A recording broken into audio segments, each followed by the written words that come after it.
प्यारे बच्चों, मैं नोकरत्नम प्राथमिक शिक्षिका 5वीं कक्षा के लिए पाठ्यपुस्तक रिमझिम 5 के चौथा पाठ नन्हा फनकार का वाचन करने जा रही हूँ।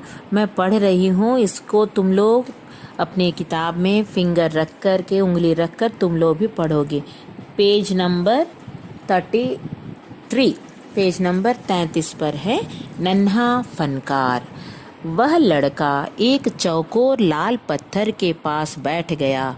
उसने जल्दी जल्दी कोई प्रार्थना बुदबुदाई और छेनी हथौड़ा उठाकर अपने काम में जुट गया।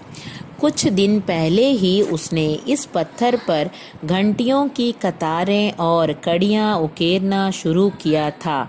लड़के ने एक अधबनी अधूरी घंटी पर छेनी की नोक टिकाई और सावधानी पूर्वक हथौड़े से घंटी पर नक्काशी करने में जुट गया। हथौड़े के वार से पत्थर पर जो कटाव उभरता, उससे पत्थर की किरचें छितरा जाती और वह आंखें सिकोड़ लेता। साथ साथ धीमी आवाज में वह कुछ गुनगुनाने भी लगता। उसके चारों ओर दूसरे संगतराश भी अपने अपने काम में डूबे हुए थे। केशव 10 साल का था और अभी अपना काम सीख ही रहा था। पिता के एक बार करके दिखा देने पर वह सीधी लकीरों वाले और घुमावदार डिज़ाइन उकेर सकता था। अब तक उसने नक्काशी का जो भी काम किया था, उनमें से इन घंटियों को बनाना ही सबसे ज़्यादा मुश्किल था।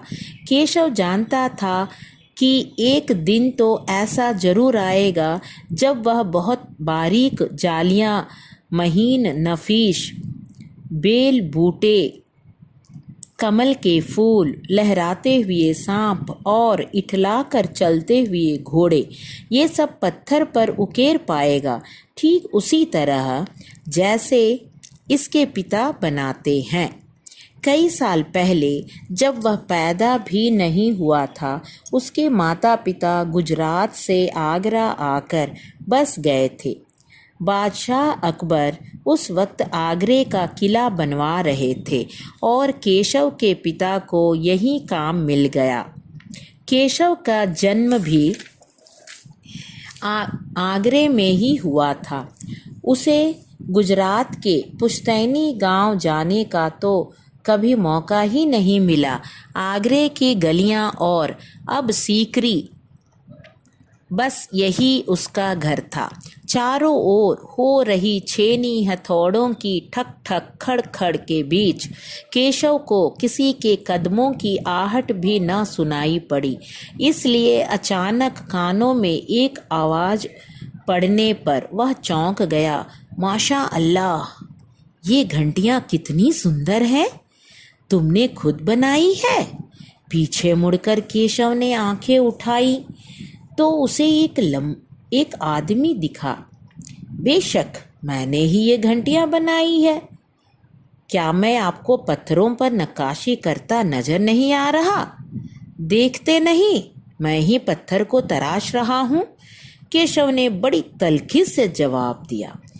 दिखता तो है, पर तुम इतने छोटे लगते हो ना।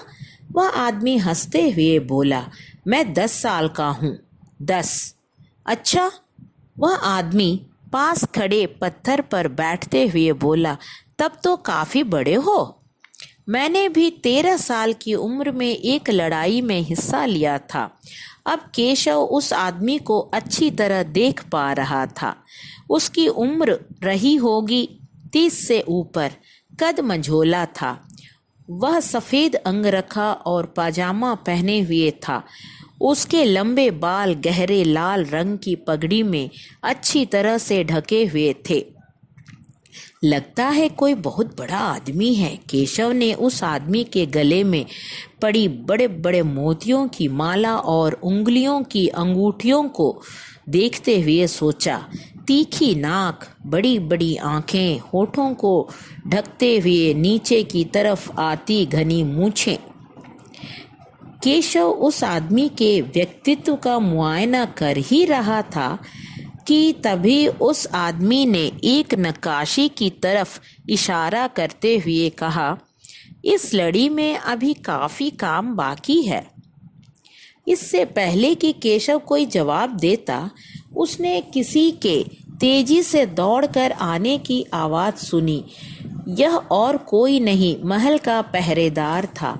हुजूर, माफ़ करें, मुझे आपके आने का पता नहीं चला, हाँफते हुए उसने कहा। फिर वह मुड़कर भौचक से खड़े केशव को घूरते हुए बोला, बेवकूफ़, खड़ा हो। हुजूरे आला के सामने बैठने की ज़रूरत कैसे की तूने? झुककर सलाम कर इन्हें। अब केशव का माथा ठनका। उसे कुछ समझ आ रहा था। बदहवासी में छेनी हाथ से छूटकर नीचे गिरी और वह जल्दी से उठकर खड़ा हो गया। अरे, कहीं ये बादशाह अकबर तो नहीं? यह ख्याल आते ही उसने झुककर सलाम किया और खरगोश की सी कातर नज़रों से अकबर को देखने लगा। अकबर को पहरेदार की यह दखलंदाजी भली ना लगी। उन्होंने खींचकर पहरेदार को वहाँ से जाने का इशारा करते हुए कहा, ठीक है सिपाही, कुछ देर के लिए हमें अकेला छोड़ दो।